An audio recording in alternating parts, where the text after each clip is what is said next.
absolutely nothing. Alright, what's up guys? My name is Zach, and today I am doing almost a review of a review video. So I've done this in the past with other bigger YouTubers. When they talk about rotaries, usually there is some misinformation given out. And so I wanted to make this video to clear up any inconsistencies or misinformation given out by Doug DeMuro in his RX-8 review. But honestly, there wasn't actually any misinformation. I'm just going to expand on a couple different points if you guys are interested. So I'd highly recommend going and checking out that video first. It'll be linked in the description below. But I just wrote down a couple of things here. So first of all, he talked about how he doesn't really like the looks of the RX-8. And honestly, being a big rotary fan, a rotary guy, I 100% agree. The first generation RX-8, the second gens, they look better, but I've never really fallen in love with the RX-8. I think most people really agree with that. In terms of rotary vehicles and all, they're definitely the ugliest rotary vehicle. I mean, compared to an RX-3 and an FD and the FB and the FC and the Repu, I mean, everything like that. It's not a bad looking car in my opinion, but compared to its heritage, I definitely agree there. But he did say it looked a little bit long. It looked long, and it is long because it has the back seats. But expanding upon that, it's actually a stretched out MX-5 chassis. So the NC Miata actually shares a lot of components with the RX-8. They just stretched it for the actual RX-8 application. My only real big hesitation with Doug DeMuro's video is the fact that he keeps saying that it's a great bargain buy for $4,000. And in my experience, any RX-8 that is $4,000 is not a good purchase. High mileage, 155,000 miles. I'm not saying that they're all bad, but you are going to have to do your research.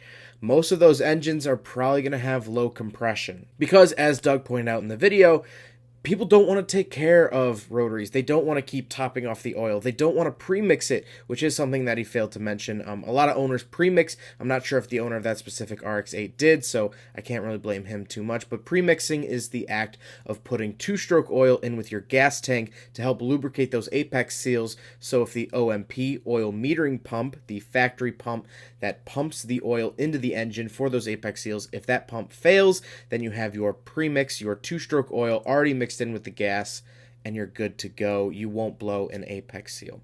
But people don't really tend to like doing that. It's too much work. So that was really my only big beef with the video, is the fact that I don't think a $4,000 RX-8 is a good buy. A 40,000 mile R3, for 15 grand, that could be a really good buy. The engine probably seems pretty healthy and things like that. So if you are planning on buying an RX-8, if you don't know anything about my channel, well, first of all, which way is it?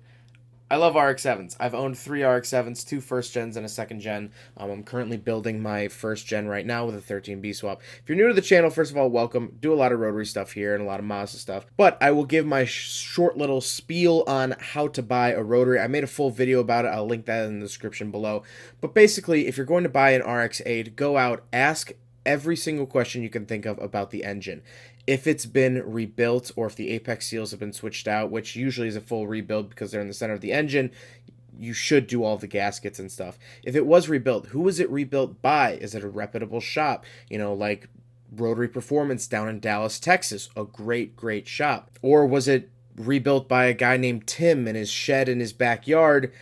You might sort of want to weigh that. Mileage on the engine is always good to know, and if you can compression test it, that is the key to figure out if the engine is going to be healthy or not. And you do need a rotary specific compression tester to get the actual perfect numbers. Although regular compression tester will give you sort of rough numbers, I would look into maybe finding someone with a rotary compression tester. Specifically, they're about $300 to get those actual solid numbers. If the compression checks out, you should be good to go. But thank you guys so much for watching this quick little video. I just want to make a quick response to Doug DeMuro's videos to kind of clear up any inconsistencies.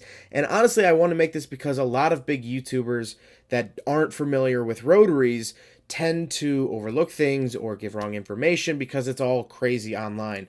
I've been doing this for 5 years. I've been owning rotaries, driving rotaries, reviewing rotaries for 5 years. And so this is my best information so far, cultivated over those 5 years. But like I said, Doug DeMuro actually did a great job with the video. And I think he gave the RX-8 a proper review with very correct information, which is very hard to find. So I hope you guys enjoyed this quick little video. I apologize for the lack of quality, but I wanted to get this out as soon as possible just to clear up any inconsistencies, which there really weren't much of. But hope you guys enjoyed it. Don't forget to rate the video, comment on the video, and subscribe if you really liked it. Take care, guys.